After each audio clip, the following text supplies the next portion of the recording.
Meus pais sempre me desprezaram e viviam bajulando minha irmã, a filha prodígio. Por isso, comecei a namorar a melhor amiga dela só por vingança. Eles diziam que eu não era bom o suficiente para ela e exigiram que eu terminasse, mas me recusei. Minha irmã tentou resolver tudo do jeito dela, só que acabou dando tudo errado para ela. Desde que nasci com uma deficiência, meus pais, David e Caroline, nunca perderam a chance de me culpar por isso. Quando eu tinha 4 anos, depois de exames, descobriram que meu nível de testosterona era baixo e resolveram usar minha irmã mais velha para tentar consertar o problema. Teve um Natal em que eu tinha 12 anos e a Jess, 15, e nós dois pedimos bicicletas novas. Ela ganhou a dela, claro, roxa, brilhante, cheia de detalhes. Eu, por outro lado, ganhei uma camiseta rosa escrito Irmãozinho da Jess. O método deles era cruel. Tentavam me destruir para que eu, supostamente, me reconstruísse e virasse mais homem. O tiro saiu pela culatra. Quanto mais me humilhavam, mais deprimido e ansioso eu ficava, mas eles sequer se importavam. Um momento a tal cura virou favoritismo descarado, quase uma negligência emocional. Um dia, a Jess tirou um B na escola e meus pais mandaram fazer uma faixa comemorativa para colocar em casa com a frase "Nossa filha tirou B", acompanhada de uma foto dela. Quando eu voltei para casa só com notas A, quer adivinhar o que ganhei? Dou uma pista. 2 palavras, começa com nem e termina com nada. Se pensou em nem nada, errou, porque foi ainda menos do que isso. Na real, eles destruíram meu quarto só porque não tirei a plus em tudo. Depois desse dia, nada mais me surpreendeu. Fui aprovado numa boa faculdade, com bolsa parcial, e meus pais só disseram que eu era a maior decepção por não ter conseguido bolsa integral. Enquanto isso, a Jess praticamente largou os estudos. Falou que queria um ano sabático e isso virou 5. Para comemorar, fizeram festa e deram um notebook novo para ela, dizendo que era pro começo da sua jornada criativa. Por sorte, consegui sair de casa o mais cedo possível, trabalhando em tudo quanto é lugar enquanto estudava para me manter. Mas quando não pude voltar para casa num dia de ação de graças,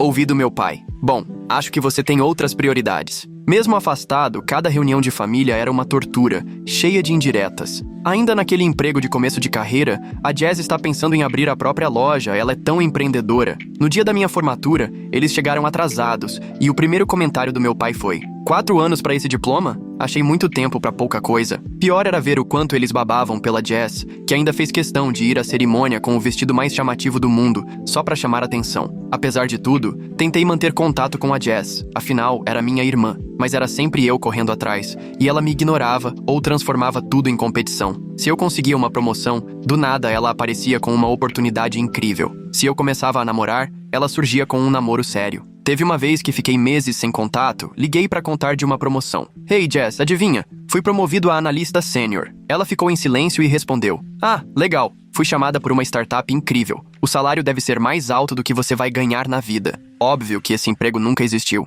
Depois, quando finalmente conquistei o trabalho dos meus sonhos, fui comentar num jantar de família: "Gente, consegui o emprego que sempre quis e... Mas você já soube da Jess?" Minha mãe me cortou na hora. Ela conheceu um empresário de sucesso, cheio de contatos. O tal empresário era o Dwight. Não tinha nada de bem-sucedido, era só vendedor numa empresa de papel. Mas, ouvindo meus pais, ele parecia o próximo Elon Musk. O casamento deles foi uma festa de luxo, bancada toda pelos meus pais, enquanto eu ainda estava pagando empréstimo estudantil. Foi aí que conheci uma das amigas temporárias da Jess, e o que aconteceu depois mudou tudo na família, porque a Jess não gostou nada. Não dá pra contar tudo aqui, mas se quiser saber o resto, clica no link. Eu e Josefine nos conectamos de cara. Ela era tudo o que eu procurava. Inteligente, divertida, generosa e linda. Nos conhecemos numa das muitas festas de inauguração da Jess e Dwight, que trocavam de apartamento todo ano, sempre para lugares maiores, pagos pelos meus pais. Josefine estava sozinha perto da estante de livros, tão deslocada quanto eu. Era de cabelo castanho até o ombro, olhos verdes e um sorriso que me fez esquecer meu nome na hora. "Não curte muito festa, né?" Ela perguntou tomando um gole de vinho. "Na verdade, não sou fã do mundo da Jess", respondi sem pensar. Em vez de ficar desconfortável, ela caiu na risada. "Ah, então você é o irmão misterioso de quem já ouvi falar, o das escolhas de vida convencionais." Passamos a noite conversando sobre tudo, de literatura clássica a filmes ruins de ficção científica. No fim, saí com o número dela e um encontro marcado para o fim de semana. Quando começamos a namorar, meus pais, previsivelmente, soltaram comentários venenosos, dizendo que ela merecia mais e se perguntando o que via em mim. "Ela é tão culta, já viajou tanto", minha mãe disse depois de conhecer a Josefine. "Me surpreende que se interesse por alguém tão... local." O jeito que ela falou local parecia até uma doença. Meu pai foi mais direto. Ela sabe quanto você ganha no seu emprego? Mulher assim costuma querer mais. Por incrível que pareça, a Jess ficou super interessada na minha vida, perguntando tudo sobre a Josephine. Ligava do nada para conversar, mas só queria saber do trabalho, da família, dos hobbies dela. A Josephine comentou que talvez vá para Nova York, ela disse uma vez. Sendo que eu nunca tinha contado isso. Vai ser difícil pra vocês, né? Na época, cheguei a pensar que ela se importava comigo, mas hoje vejo que devia ter notado o clima. Depois de 1 ano, eu e Josephine fomos morar juntos. Foi ótimo. Nós dois com carreiras estáveis, viajando,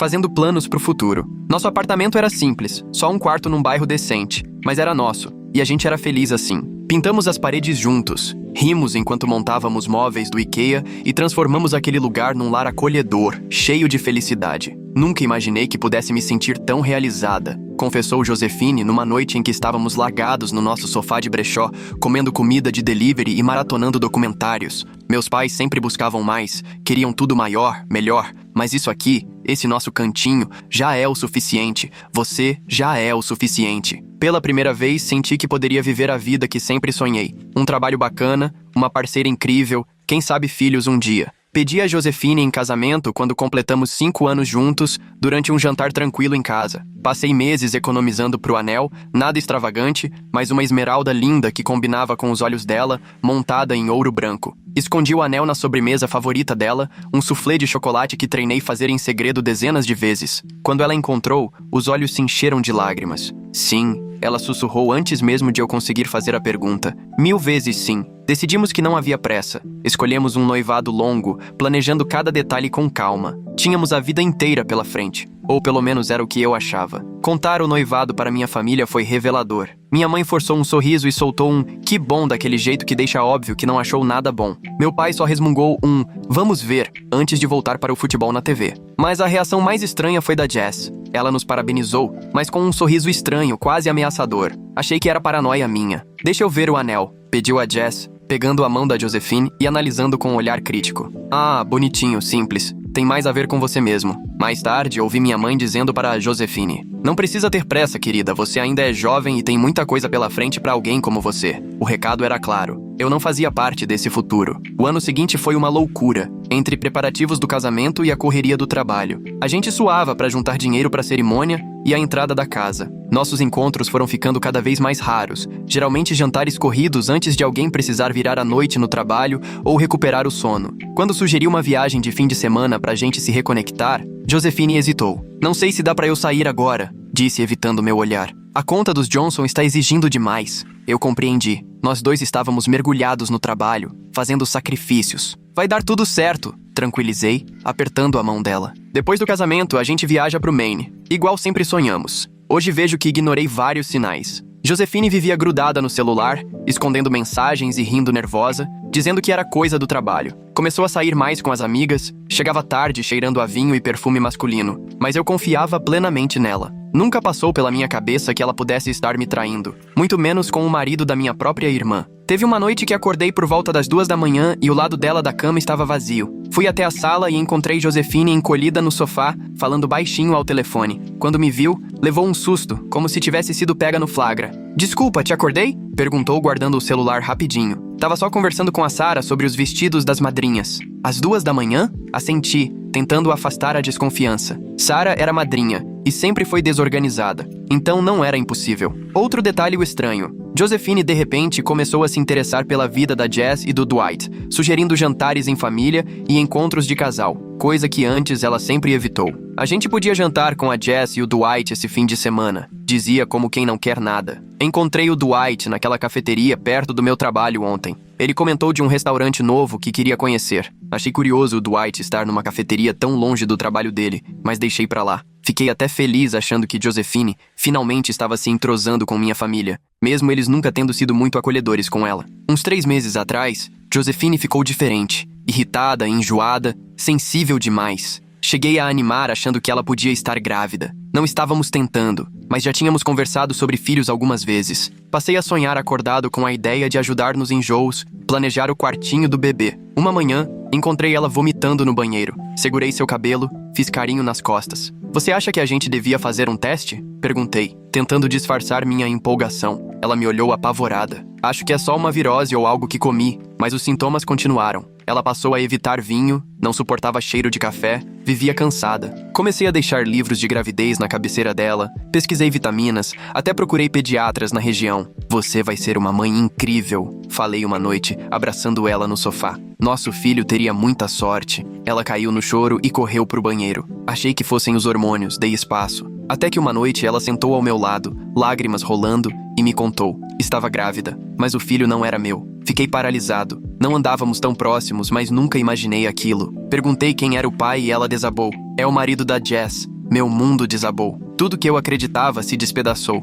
Não conseguia respirar, nem pensar direito. Só sentia aquela dor absurda da traição. Dwight! Consegui balbuciar. O marido da minha irmã, Dwight. Josephine assentiu, tomada pela culpa e pelas lágrimas. Me perdoa. Eu nunca quis. Só aconteceu. Há quanto tempo? Minha voz parecia de outra pessoa. 3 meses. Admitiu, olhando pro chão. Começou na festa de aniversário de casamento dos seus pais. Lembrei daquela festa. Bodas de 40 anos dos meus pais. Tudo chique, planejado nos mínimos detalhes. Josephine estava deslumbrante com um vestido azul. Eu todo orgulhoso por tê-la ao meu lado. Lembro que ela sumiu por quase 1 hora. Disse que precisava de ar porque o salão estava quente. Dwight também sumiu nesse tempo. Não desconfiei de nada. Entre soluços, Josephine tentou explicar. Tudo tinha começado lá atrás, ainda na festa do nosso noivado, quando Dwight, marido da Jess, foi atrás dela dizendo que ela estava cometendo um erro em ficar comigo. Ele se aproveitou das inseguranças dela, dizendo que podia dar tudo o que eu nunca conseguiria. E não foi só uma vez, não.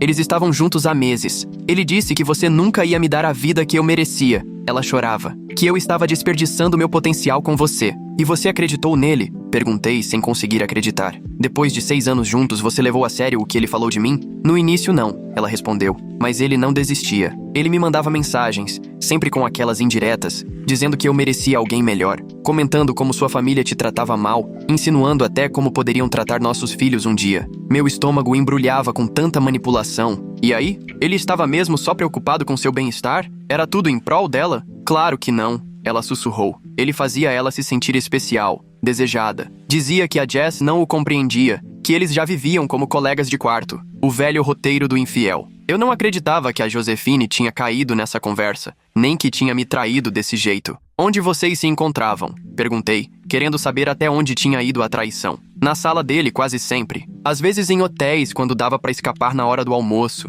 Agora ela chorava de verdade. A maquiagem toda borrada. Uma vez foi na casa deles, quando a Jess estava visitando os pais. Cada palavra me cortava por dentro. Lembrei de todas as noites que ela dizia estar trabalhando até tarde, das viagens de trabalho no fim de semana, dos compromissos de última hora que dizia ter sozinha. Tudo mentira. A Jess sabe? Perguntei, pensando na minha irmã. Josephine balançou a cabeça. Acho que não. O Dwight falou que ia contar pra ela quando achasse que era o momento certo. Ri, amargo. Momento certo? E quando exatamente é o momento certo pra dizer pra esposa que dormiu com a noiva do irmão dela e ainda engravidou a mulher? Aquela noite, mandei a Josephine embora. Não conseguia nem olhar pra quem me traiu daquele jeito. Ela implorou, pediu perdão, dizia que foi um erro, que me amava. Mas tudo o que passava pela minha cabeça era o quanto ela tinha mentido pra mim, usando minha aliança. Por favor, ela soluçava enquanto jogava roupas na mala. A gente pode superar isso. Todo mundo erra. Eu te amo. Não amo ele. Se você me amasse, não teria se envolvido com o marido da minha irmã.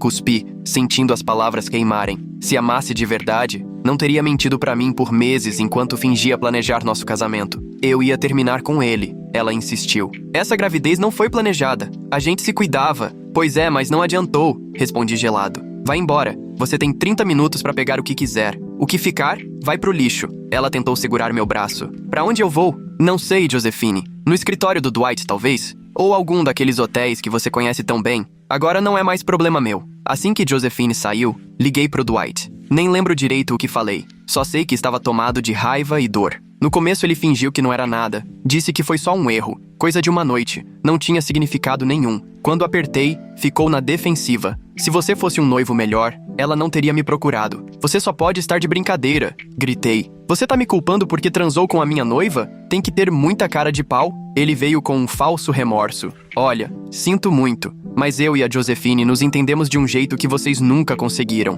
Ela precisa de alguém à altura da ambição dela. E esse alguém é você? Ri, completamente sem vontade. Um vendedor meia-boca vivendo de mesada dos meus pais? O que você pretende dar pra ela e esse bebê? Porque, até onde eu saiba, você nunca conseguiu nada por conta própria. Ele ficou gelado. Você sempre morou de inveja do que eu e a Jess temos. Agora tenho a Josephine também. Pensa nisso enquanto fica sozinho nesse apartamento ridículo que você chama de lar. Fiquei cego de ódio. Fui direto pra casa deles, completamente fora de mim, já imaginando fazer uma besteira. Nem lembro do caminho, se parei no semáforo, se passei direto. Só conseguia pensar em olhar na cara do Dwight, fazer ele sentir pelo menos um pouco da dor que eu tava sentindo. Quando cheguei lá, meus pais já estavam na casa deles. O Dwight tinha chamado os dois antes, inventando que a Josephine tinha dado em cima dele e que estava arrependido. E lógico, eles acreditaram nele. Sempre é assim. Entrei sem avisar, encontrei todo mundo na sala, parecia até uma reunião de família distorcida. Minha mãe passava a mão no ombro do Dwight, consolando, enquanto meu pai estava fechado, braços cruzados. Jess não estava lá. Olha quem resolveu aparecer, disse meu pai, com aquele tom de desaprovação. Vai explicar por que ameaçou seu cunhado? Cunhado? Repeti revoltado. Quer dizer o cara que tá dormindo com a minha noiva há meses? Que engravidou ela enquanto era casado com sua filha? Minha mãe arregalou os olhos. A Josephine tá grávida. Dwight, meu filho, que confusão essa menina armou. Eu não acreditava no que ouvia. Vocês só podem estar brincando. Ele traiu a própria filha de vocês com a minha noiva. E só a Josephine é a errada aqui? Minha mãe começou aquele discurso de sempre sobre perdão e família, enquanto meu pai continuava de braços cruzados, decepcionado comigo, como se eu fosse o culpado e não o queridinho Dwight. Tentei explicar como as coisas aconteceram, mas ninguém quis ouvir. Só repetiam que eu tinha que perdoar o Dwight e dar apoio para Josephine na gravidez, porque família vem em primeiro lugar. Você não imagina a pressão que o Dwight tá passando, insistiu minha mãe. A Jess anda distante. Homem tem necessidades. Você tá mesmo justificando ele trair a própria filha? Perguntei indignado. E a Jess, onde tá?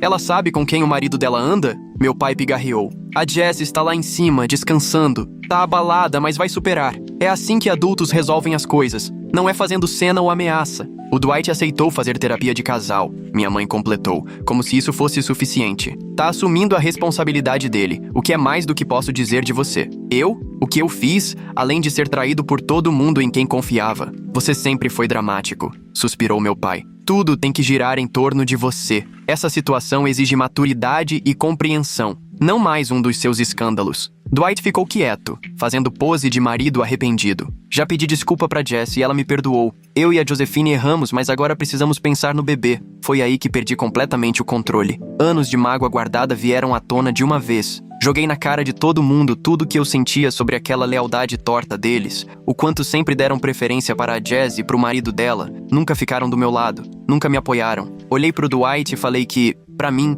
ele tinha deixado de existir. Olhei pros meus pais e disse que eles podiam ficar com a família que sempre sonharam, porque eu não fazia mais parte daquilo. Quer saber? Chega, falei, minha voz saindo baixa, mas cheia de raiva. Cansei de vocês. Passei 34 anos tentando ganhar o amor e o respeito de vocês, e nunca foi suficiente. Não importa o que eu faça, nada nunca vai ser tão bom quanto qualquer coisa que a Jess faz. Isso não é verdade, minha mãe murmurou, quase sem voz. A gente ama vocês dois igual. Dei uma risada amarga. Você sabe que isso não é verdade. Quando a Jess bate o carro é acidente. Quando eu tiro nota máxima é só minha obrigação. Quando ela larga a faculdade ganha uma festa. Quando eu me formo com honra recebo um aperto de mão. Você sempre foi mais forte, disse meu pai. Nunca precisou do mesmo apoio que a Jess. Não, vocês é que nunca quiseram me dar esse apoio, rebati. E agora o genro queridinho de vocês engravida minha noiva. E mesmo assim eu sou o vilão da história. Virei pro Dwight e falei, você é patético. Um covarde, mentiroso e infiel que nunca lutou por nada na vida. Acha que ganhou alguma coisa? Parabéns pelo prêmio. Uma mulher que trai o próprio noivo. Quero só ver quanto tempo ela vai ser fiel a você. Saí dali furioso, ignorando os chamados e os apelos deles. Fiquei dirigindo sem rumo por horas, só querendo sumir do mundo. Quando finalmente voltei para casa, tinha dezenas de ligações e mensagens não respondidas. Josephine implorando por outra chance, Dwight alternando entre desculpas e acusações. A maioria era dos meus pais, exigindo que eu amadurecesse e desse um jeito de fazer as pazes. Você está destruindo essa família com a sua teimosia, dizia o recado da minha mãe na caixa postal. A Josephine está fragilizada, precisa de apoio, não de julgamento. Meu pai foi mais direto. Essa atitude de criança acaba agora. Domingo você vai ao jantar, pede desculpa pro Dwight e resolve isso como homem. Até a Jess me mandou mensagem, o que me espantou. Já perdoei o Dwight, você devia fazer o mesmo. Ela escreveu, fria. A Josephine errou, mas o bebê não tem culpa. Temos que nos unir como família. Nenhuma palavra sobre como ela se sentia com a traição do marido. Nenhuma empatia pelo que eu estava passando. Só aquele mesmo discurso de sempre. Proteger os favoritos e jogar a culpa em mim por não seguir o script. Não respondi ninguém. Mal consegui comer ou dormir. Liguei no trabalho dizendo que estava doente. Usei todo o tempo de folga que tinha. Não tinha forças para ver ninguém nem explicar nada. Só fiquei ali, no meu apartamento, revendo cada momento com a Josephine, cada conversa com o Dwight, tentando entender onde foi que tudo desandou. Será que eu não dei atenção suficiente? Será que ignorei sinais de que a Josephine estava infeliz? Teria como eu ter feito algo diferente? Essa enxurrada de dúvidas me atormentava dia e noite. Depois de uma semana trancado, minha chefe me ligou. Estamos preocupados com você, ela falou. Isso não é do seu perfil. Podemos ajudar em alguma coisa? Naquele momento, desabei e contei tudo. Ela ouviu sem julgar e, no fim, me ofereceu uma transferência temporária para o escritório de Seattle. Acho que um tempo longe pode te fazer bem, sugeriu. Tira uns meses, coloca a cabeça no lugar. Seu cargo vai estar aqui te esperando quando você quiser voltar. Foi o primeiro gesto de carinho que recebi em muito tempo. Aceitei na hora. Já faz 3 meses. Me mudei para um apartamento novo em Seattle. Troquei de número e comecei terapia para tentar processar tudo isso. Mas minha família não me dá sossego. Apesar de eu tentar cortar contato, eles sempre dão um jeito de invadir minha vida. Descobriram onde eu trabalho agora, provavelmente através dos amigos dos meus pais, espalhados em todo canto, e passaram a aparecer por lá, tentando me pegar de surpresa e forçar uma reconciliação. Minha mãe me aborda no estacionamento chorando, dizendo que eu estou destruindo a família. Meu pai deixa recados duros, dizendo que eu preciso ter coragem e perdoar o Dwight. Semana passada, minha mãe me cercou na saída do trabalho. Já chega disso, insistiu, bloqueando meu caminho até o carro. A Josephine já está de 6 meses. Ela precisa de um fechamento e o Dwight também. Já dei esse fechamento. Cortei eles da minha vida. Respondi, tentando passar por ela. Como você pode ser tão egoísta? Ela rebateu. Agora não é mais só sobre você. Tem uma criança inocente envolvida. Uma criança que só existe porque o Dwight traiu a mim e a própria esposa.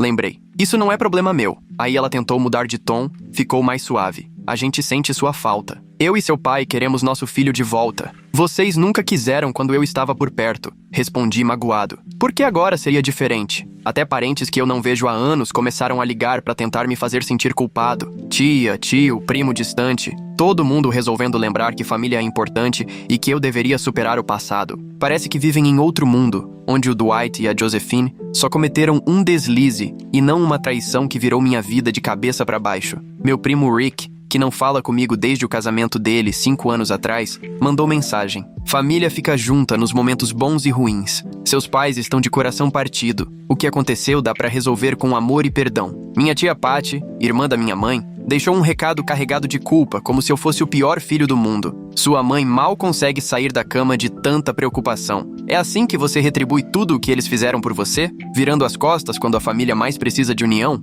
Dá vontade de gritar. Que sacrifícios? Que união? Onde estava toda essa preocupação quando eu crescia me sentindo um estranho dentro da minha própria casa? Ontem recebi mensagem da Josephine. Ela vai ter o bebê e quer criar junto com o Dwight. E claro, meus pais estão radiantes com a possibilidade de serem avós, esquecendo tudo de ruim que falavam dela quando estava comigo. A mensagem dela era cheia de desculpas e justificativas, dizendo que ela e Dwight encontraram o verdadeiro amor no meio de toda essa confusão. Teve ainda a cara de pau de sugerir que, pelo bem da criança, talvez um dia a gente pudesse ser amigo. Eu sei que ninguém imaginou que as coisas seriam assim, ela escreveu. Mas às vezes a vida surpreende. Eu e o Dwight encontramos algo verdadeiro juntos e esperamos que você também encontre sua felicidade. Ah, o bebê é um menino. Estamos pensando em chamar de David, em homenagem ao seu pai. Adoraríamos que você fizesse parte da vida dele como tio. A ironia disso quase me faz rir de raiva. A mulher que me traiu agora quer que eu faça o papel de tio feliz para a criança que nasceu justamente por causa dessa traição e ainda quer dar ao menino o nome do meu pai? É o jeito perfeito de garantir que meus pais passem a mão na cabeça dela e fechem os olhos para qualquer erro. Eu estou no meu limite. Uma parte de mim só pensa em cortar todos os laços e recomeçar do zero em outro lugar. Talvez até mudar de país, trocar de nome e criar uma nova vida onde ninguém saiba desse desastre. Mas ao mesmo tempo, tem uma parte minha tão revoltada que quer ficar aqui só para mostrar para todo mundo o quanto essa situação é absurda. Minha terapeuta diz que eu preciso encarar meus sentimentos em vez de fugir deles, mas também sempre reforça que eu tenho todo o direito de impor meus próprios limites. Sua família tem o hábito de ignorar o que você sente e precisa, ela me disse. Não é exagero se afastar desse tipo de relação, só que parece que nem se afastar é suficiente. Eles sempre acham um jeito de se meter na minha vida, de empurrar a narrativa de que o problema sou eu, não eles. Eu juro, já não sei mais o que fazer. Essa traição mexeu com tudo na minha vida. Só consigo dormir tomando remédio, não aguento ficar sozinho com meus próprios pensamentos e nem passou pela minha cabeça tentar namorar de novo. Só de pensar em confiar em alguém daquele jeito de novo, já me dá medo. Às vezes fico pensando se talvez eu não seja digno de amor. Falei isso pra minha terapeuta num dia em que estava especialmente mal. E se tiver algo muito errado comigo, a ponto de as pessoas sempre me tratarem assim, ela disse, não tem nada de errado com você, mas... Quando a gente cresce em ambiente complicado, é comum acabar repetindo essas histórias sem perceber. Sua família te ensinou a aceitar menos do que merece. A boa notícia é que dá pra desaprender isso. E, olha, perdi amigos por causa desse rolo também. Amigos que acham que eu devia deixar pra lá, me reconciliar com minha família, como se eu fosse o errado por não querer fingir que tá tudo certo com quem mais me machucou. O Tom, meu colega de quarto da faculdade que me conhece há anos, me chocou com o que disse. Família é complicado, cara. O que eles fizeram foi pesado, mas uma hora você tem que seguir em frente. Sangue é sangue. Na hora, cortei contato. Sangue pra minha família nunca valeu nada. Por que deveria valer pra mim? Só de pensar na Josephine e no Dwight criando um filho juntos, um filho que, no fundo, poderia ser meu, sinto como se levasse uma facada no peito a cada vez. Sei racionalmente que a criança não tem culpa de nada disso. Não é responsabilidade do bebê que os pais sejam pessoas tão falsas e infiéis. Mas não consigo sentir nada de bom em relação a essa existência. E agora meus pais começaram a dizer que eu tenho que participar, que vou ser tio. Só de imaginar já fico enjoado. Como é que eu vou olhar pra essa criança e não lembrar o tempo todo da maior traição que vivi, protagonizada justamente pelo marido da minha irmã? Então, Reddit, sou eu o errado aqui por não querer perdoar o marido da minha irmã e meu ex-noivo? Será que estou sendo injusto em pensar em cortar relações com minha família por tudo isso? Qualquer conselho sobre como seguir em frente seria muito bem-vindo, porque de verdade, sinto que tô me afogando num mar de traição e manipulação. Desculpa o desabafo enorme. Se você chegou até aqui, obrigado mesmo. Escrever tudo isso já ajudou um pouco, foi quase um alívio. Nem sei bem o que espero conseguir. Talvez só esteja buscando validação, um conselho ou só a chance de gritar pro vazio e ter alguém, qualquer um, ouvindo.